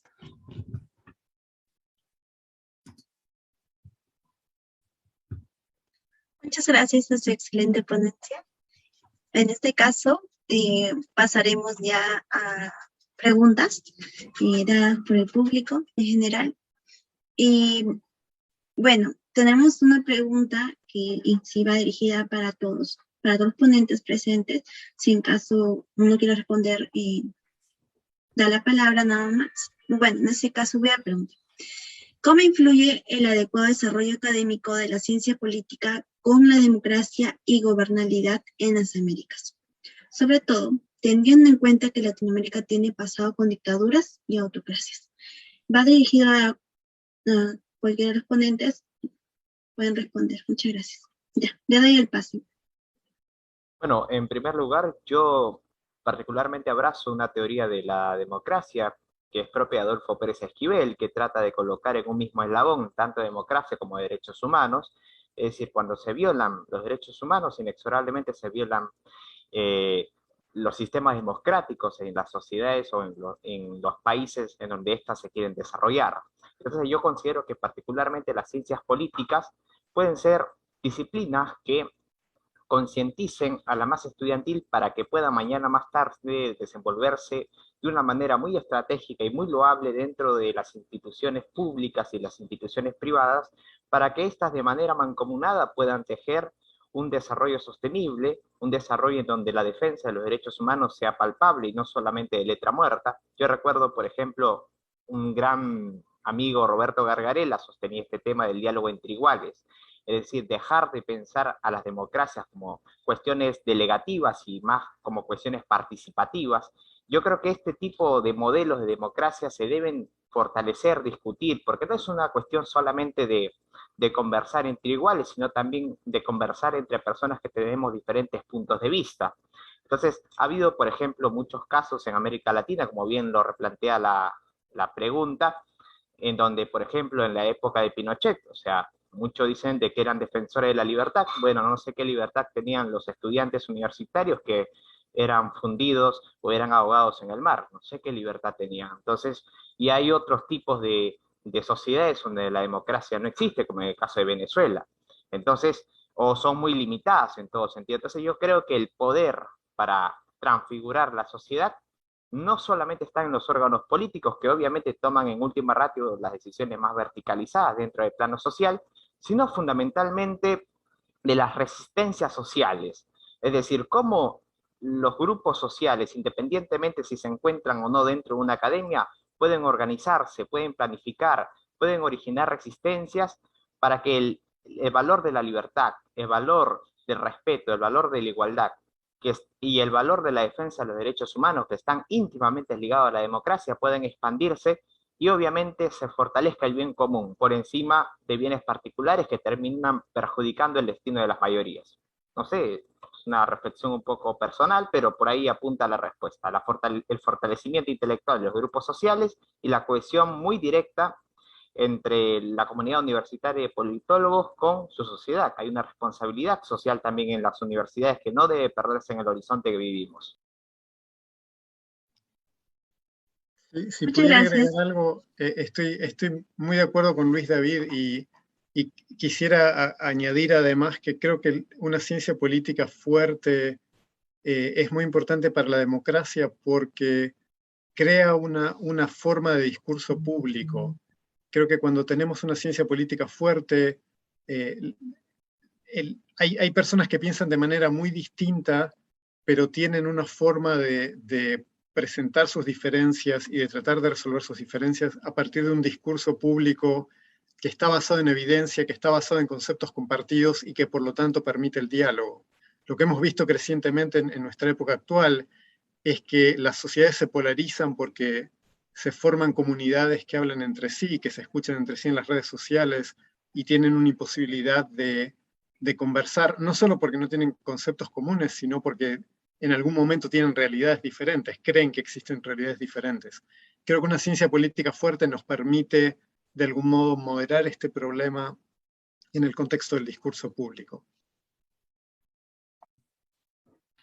Sí, bueno, solamente sumar, coincido evidentemente con los colegas del desarrollo de una ciencia política fuerte, que hay que decir dos cosas, creo yo. No hay que descuidar evidentemente que estamos haciendo ciencia, que como ciencia tiene sus propias reglas, ¿no? Es decir, la ciencia política, como cualquier ciencia, tiene unas reglas que le son propias, ¿no?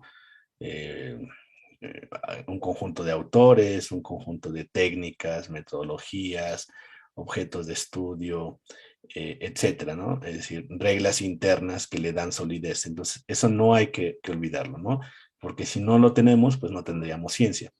Pero el otro lado, es cierto que la ciencia política tiene un mayor compromiso de la democracia, pero que porque el contexto democrático nos permite deliberar, ¿no? Ya lo decía bien el profesor Liñán, ¿no? quienes hacemos ciencia política o la comunidad politológica puede argumentar mejor, fundando sus argumentaciones con el conocimiento politológico.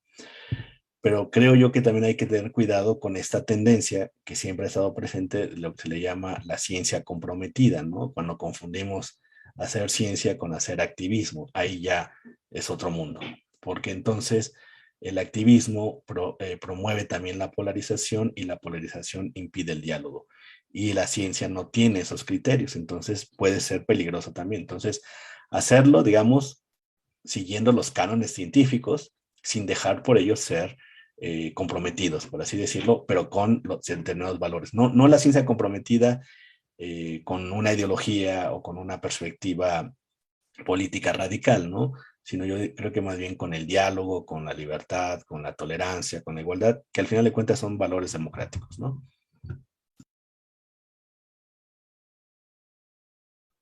Muchas gracias por sus excelentes respuestas. En este caso, daría el paso a dar, y si podrían dar cada uno sus comentarios o apreciaciones finales para ir cerrando esta mesa. Comenzando por el doctor Luis David Fernández Zambrano. Podré dar el pase. Bueno, en realidad, muchísimas gracias al doctor Jaime Celada, al primer Congreso Internacional de Ciencias Políticas que se celebra en la Universidad Nacional Mayor de San Marcos.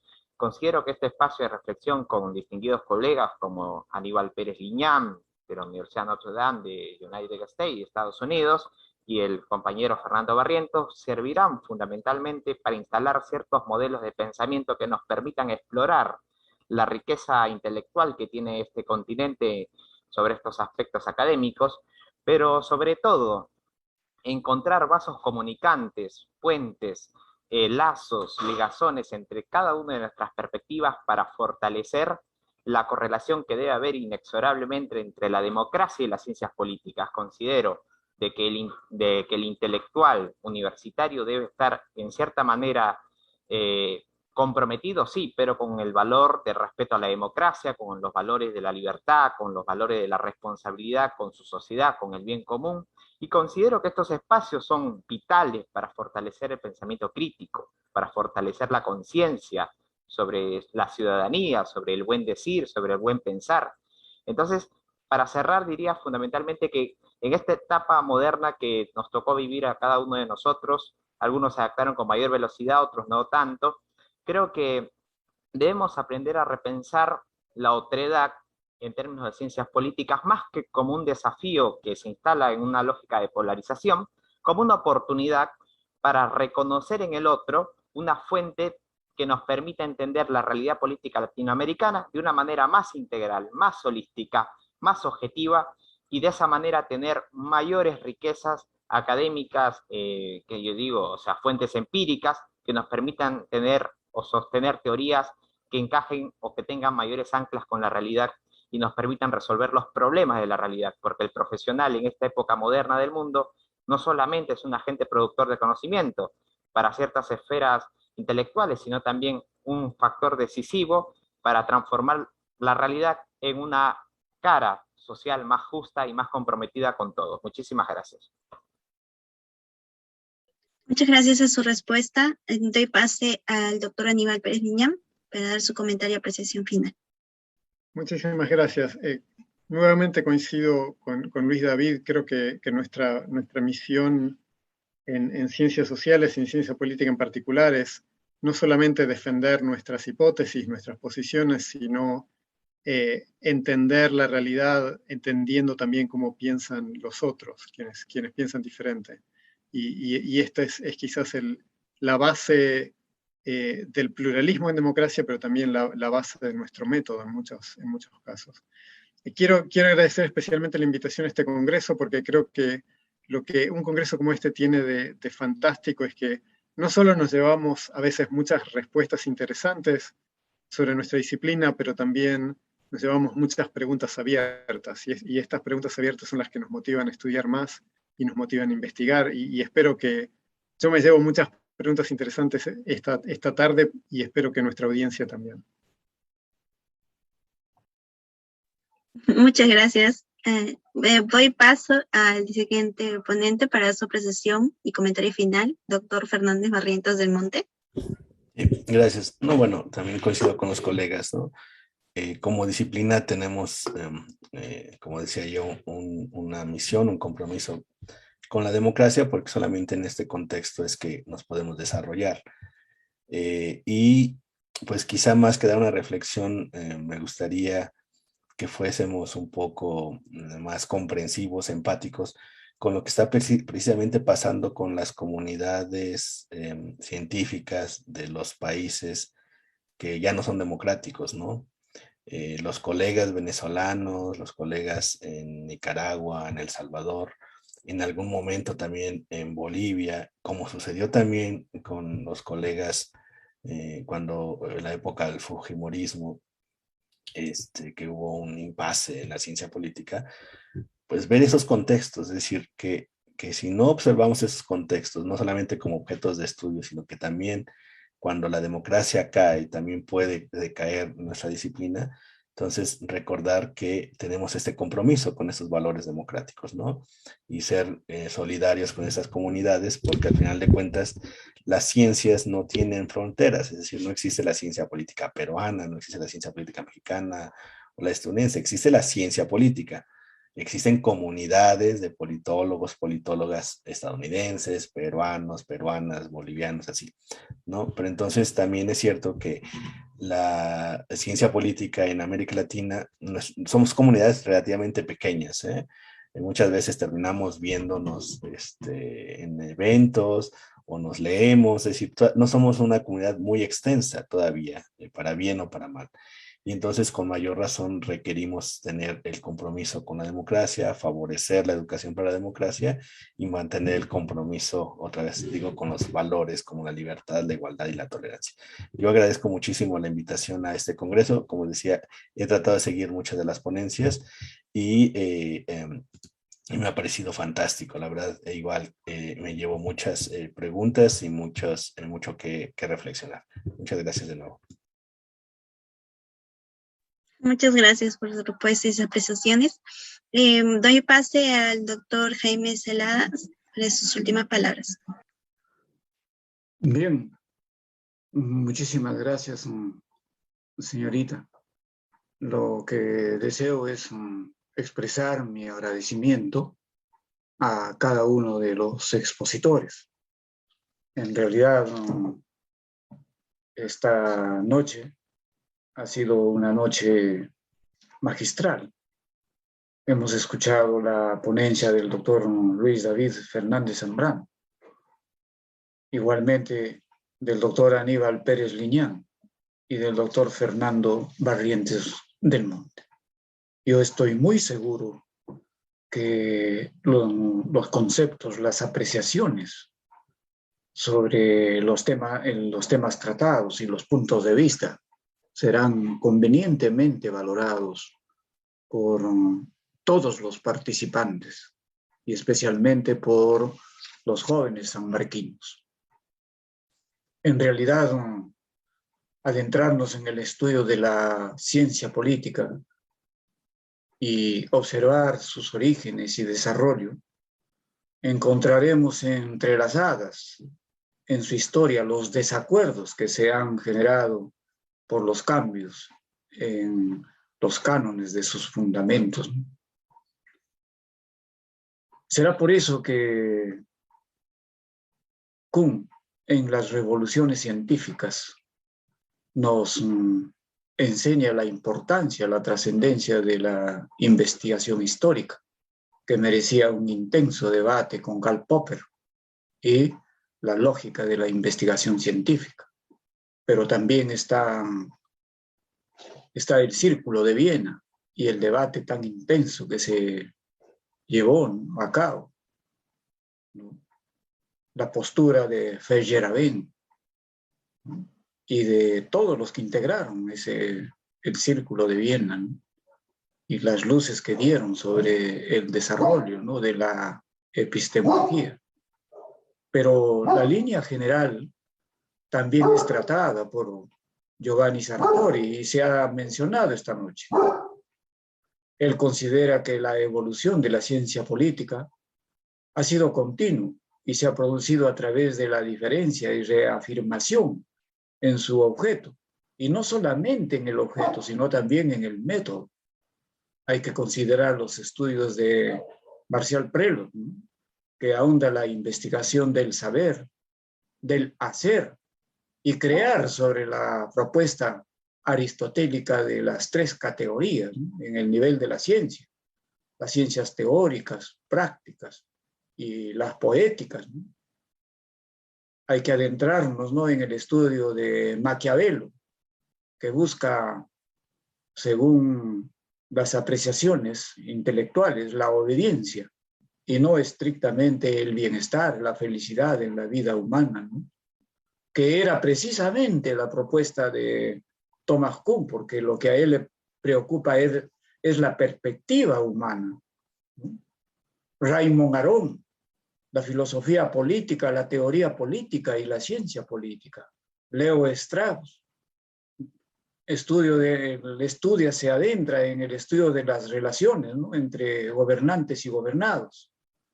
Y también hay que considerar, ¿no?, los aportes de Gaetano Mosca, Robert Michels, ¿no?, Wilfredo Pareto, dentro de los alcances de la revolución también behaviorista, ¿no?, de Cambridge, Inglaterra, Reino Unido, John Donne, Henry Tucker, Skinner, Richard Luke. Y entonces todo ello nos hace ver de que el desarrollo de la ciencia política ha sufrido también el corsi y ricorsi del resto de disciplinas. En determinados momentos avanza y en determinados momentos también se detiene, pero la línea general vinculada a la esencia, a la razón de ser de la ciencia política, sea el debate, como se ha señalado, entre los estudios sobre el Estado y lo que significa el poder político, pero entonces estuvo ciertamente ligado a la democracia. Por eso que no es extraño el trato y el estudio que hace Alexis de Tocqueville, la democracia y el liberalismo, la democracia y la tecnocracia con Robert Dahl, la democracia y definición con nuevamente Giovanni Sartori, el futuro de la democracia con Norberto Bobbio, ¿no?, la democracia en camino también con María Lucicalde. Entonces todo ello tiene que ser materia de análisis y de estudio por parte de, fundamentalmente, nuestros jóvenes. Muchísimas gracias. Y mi agradecimiento nuevamente y felicitación a nuestros expositores. Muy agradecidos, muy reconocidos. Gracias, señorita. Muchas gracias por su palabra, doctor Jaime Cela. Gracias. Bueno, muchas gracias a los conferencistas que hoy nos dieron excelentes